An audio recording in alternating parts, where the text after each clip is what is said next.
Hello and welcome to Take 5. My name is Raymond Deans and I'm an NHS chaplain based in Rothesay. Take 5 is a time for you, a few minutes out of your working day to think, to reflect, to listen to some words or to maybe take part in a mindfulness session. It will be hosted by different presenters and we hope that you'll get something from each of these Take 5 times. Let me tell you a story from the Indian Subcontinent. Long ago, 6 old men lived in a village in India, each born blind. The villagers loved their old men and did all that they could to keep them from harm. And since the blind men could not see the world, they had to learn from their villagers and from travellers from other towns and cities about the world. Of all the stories, the men were most curious about the elephant, a creature that they had heard could trample a village or a man, and yet must be gentle enough that the Raja's daughter could ride in safety round the kingdom. These old men argued day and night. It must be powerful, said the first, having heard stories of elephants used to clear forests and build roads. No, you're wrong, said the second. An elephant must be graceful and gentle if a princess is to ride on its back. You're wrong. I've heard the elephant can pierce a man's heart with its terrible horn, said the third. Oh, please, said the fourth, you're all mistaken. An elephant's nothing more than a large sort of cow. You know how people like to exaggerate. I'm sure that an elephant is something magical, said the fifth. That would explain why the Raja's daughter can travel throughout the kingdom.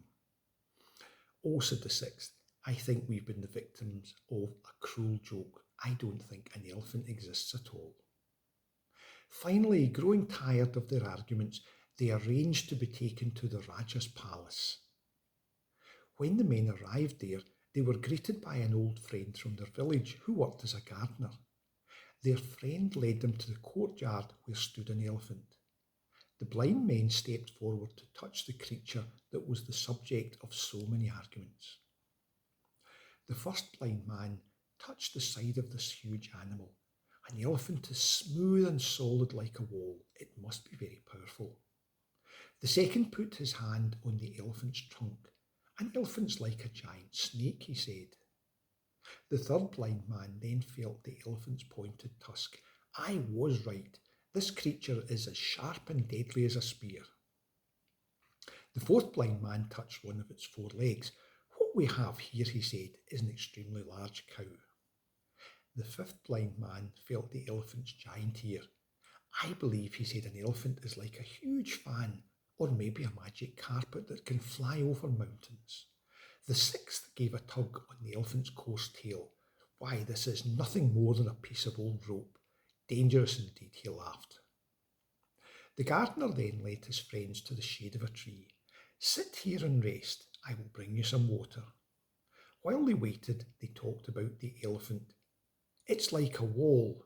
A wall? No, it's a giant snake. It's a spear, I tell you. I'm certain it's a giant cow. Magic carpet, there's no doubt. Don't you see, someone used a rope to trick us. Their arguments continued and their shouts got louder and louder. Stop shouting, called an angry voice. It was the Raja, awakened from his sleep by these noisy men. How can each of you be so certain you're right, he asked. The men considered the question and then, knowing the Raja to be a wise man, decided to say nothing. The elephant is a large animal, said the Raja. Each man touched only one part. Perhaps if you put the parts together, you will now see the truth. Now let me finish my sleep in peace. Their friend returned to the garden with cooling water. The men rested quietly in the shade, thinking about the Raja's advice. He's right, they said. To learn the truth, we must put all the parts together. Let's discuss this on the journey home.